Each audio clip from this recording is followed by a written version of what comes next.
ബുദ്ധിയുടെ imagination power നമുക്ക് imagine ചെയ്യുന്നതിലും വലുതാണ്. മനുഷ്യ മനസ്സിന്റെ ഏറ്റവും വലിയ ശക്തിയാണ് ഇത്.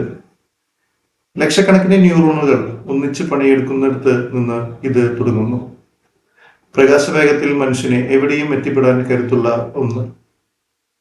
തത്വചിന്തകരും ആത്മീയ ഗുരുക്കന്മാരും നിരീശ്വരവാദികളും സമവായത്തിൽ എത്തിപ്പെടുന്ന ഒരു കാര്യമാണ് ബുദ്ധിയുടെ ഈ ശക്തി.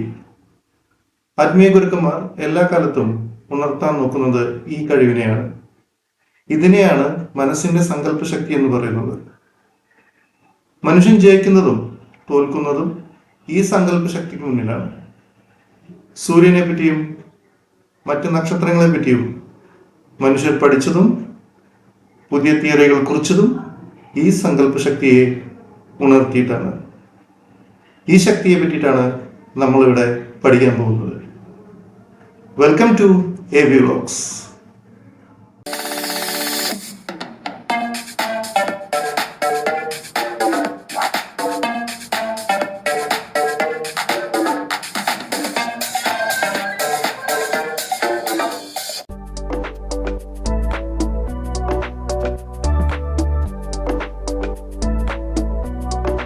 ഭാവന അല്ലെങ്കിൽ ഇമാജിനേഷൻ എന്നുള്ളതിൻ്റെ രണ്ട് രൂപങ്ങൾ ഏതൊക്കെയാണെന്ന് നമുക്ക് നോക്കാം.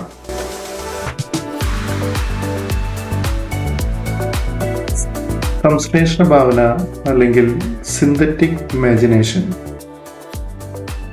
ഈ കഴിവ് ഉപയോഗിച്ചാണ് മനസ്സിൽ പതിഞ്ഞ പഴയ കാര്യങ്ങൾ ഉപയോഗിച്ച് പുതിയ കാര്യങ്ങൾ ഭാവന ചെയ്യാൻ സാധിക്കുന്നത്. ഇവിടെ പുതിയതായിട്ട് ഒന്നും സൃഷ്ടിക്കപ്പെടുന്നില്ല. പഴയ അനുഭവ പരിചയം വെച്ചിട്ട് ഒരാൾ ഒന്നിനെ സങ്കല്പിക്കുന്നത് ഈ ഒരു വിഭാഗത്തിൽ വരും. നമ്മൾ ചൂടുള്ള ഒരു വസ്തു തൊട്ടാൽ അല്ലെങ്കിൽ തൊടാൻ പേടിക്കുന്നത് ഇതുകൊണ്ടാണ്.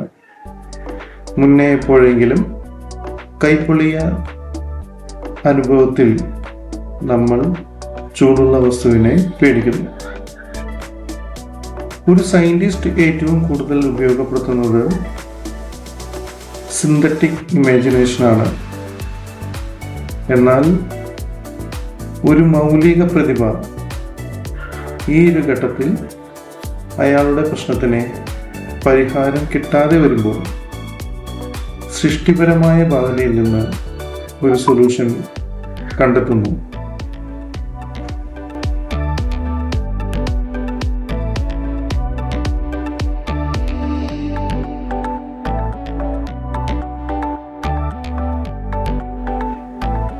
നമുക്ക് സൃഷ്ടിപരമായ ഭാവന അല്ലെങ്കിൽ ക്രിയേറ്റീവ് ഇമാജിനേഷൻ എന്താണെന്ന് ഒന്ന് നോക്കാം.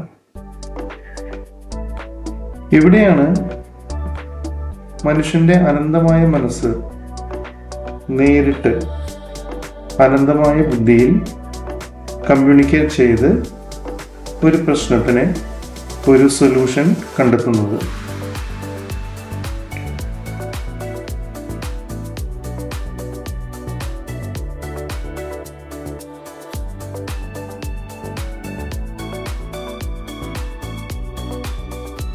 മനുഷ്യന് വേണ്ടിയുള്ള പുതിയ ആശയങ്ങൾ ഈ കഴിവിലൂടെ അയാൾ തന്നെത്താൻ കണ്ടെത്തുന്നു.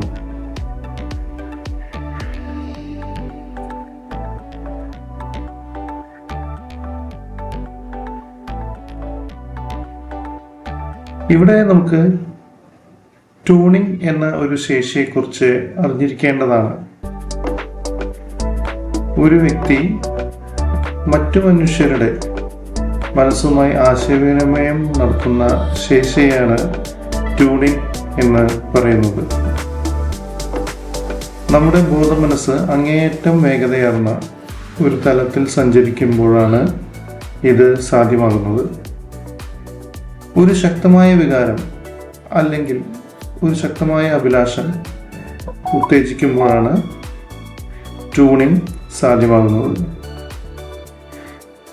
ഈ കഴിവ് ഉപയോഗിച്ച് ബിസിനസ്, വ്യവസായം, ധനകാര്യം, വിദ്യാഭ്യാസം, തുടങ്ങിയ പല മേഖലകളിൽ വളരെ ഫലവത്തായ കാര്യങ്ങൾ ചെയ്യാനാവും. ആളുകളെ മനസ്സിലാക്കാനും അവർക്ക് വേണ്ട നിർദ്ദേശങ്ങൾ കൊടുത്ത് അവരെ നയിക്കാനും ഈ കഴിവുകൊണ്ട് നമുക്ക് സാധിക്കും. അതെങ്ങനെയെന്ന് വരുന്ന വീഡിയോകളിൽ വളരെ ഡീറ്റെയിലായി നമുക്ക് പ്രതിപാദിക്കാം.